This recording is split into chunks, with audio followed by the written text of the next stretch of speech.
Another group was organized in the manner of a startup company, allowing fast and flexible processing of the many tests, learning steps and corrections that digital product innovations inevitably entail. Deutsche Telekom, meanwhile, designed the hardware, the actual e-reader. At the market launch in 2013, an advertising campaign ran across all digital channels, focusing on television and social media. Who would have bet on the success of Tolino?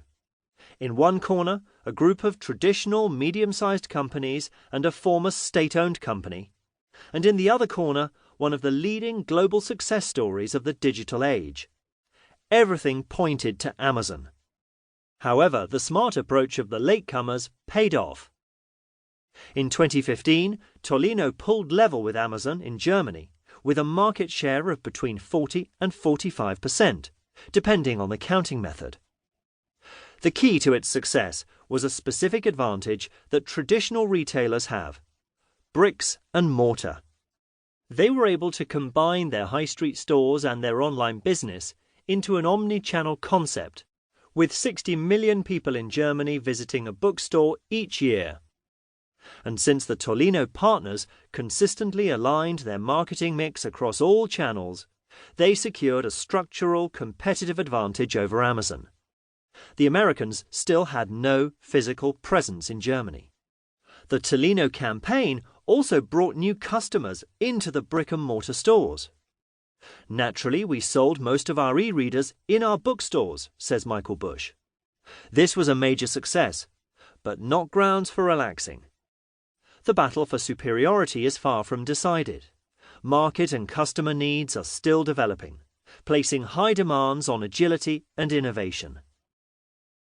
At the beginning of 2017, Deutsche Telekom sold its share in Tolino to the Japanese-Canadian group Kobo, the third largest online retailer in the world after Amazon and Alibaba.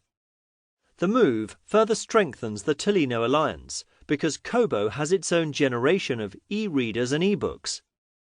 Unlike Deutsche Telekom, Kobo, a subsidiary of Rakuten, has global reach and is therefore an ideal partner for the Tolino alliance in its rivalry with Amazon's Kindle.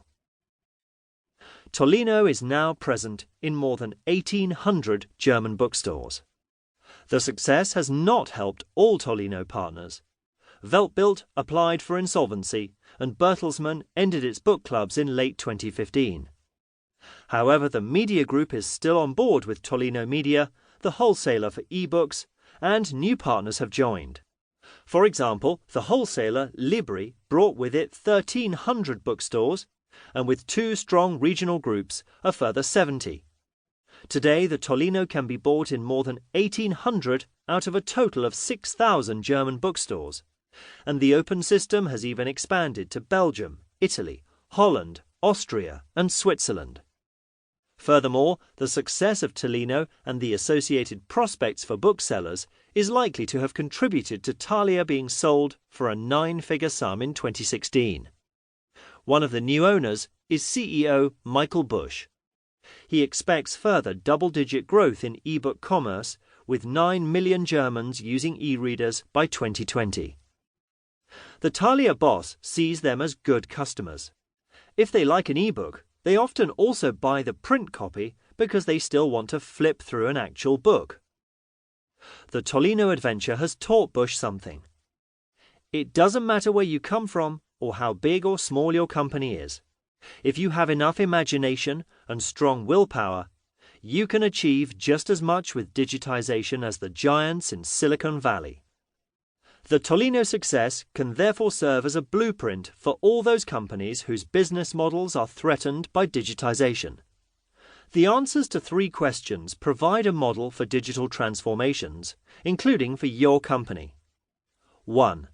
Why does a company need to change in light of the digital challenge, and how critical is the topic of digital for the company's business? 2. What precisely needs to change, from the overall business model and the central elements of value creation such as product development, marketing and the supply chain, through to basic functions such as technology, organization and corporate culture? 3.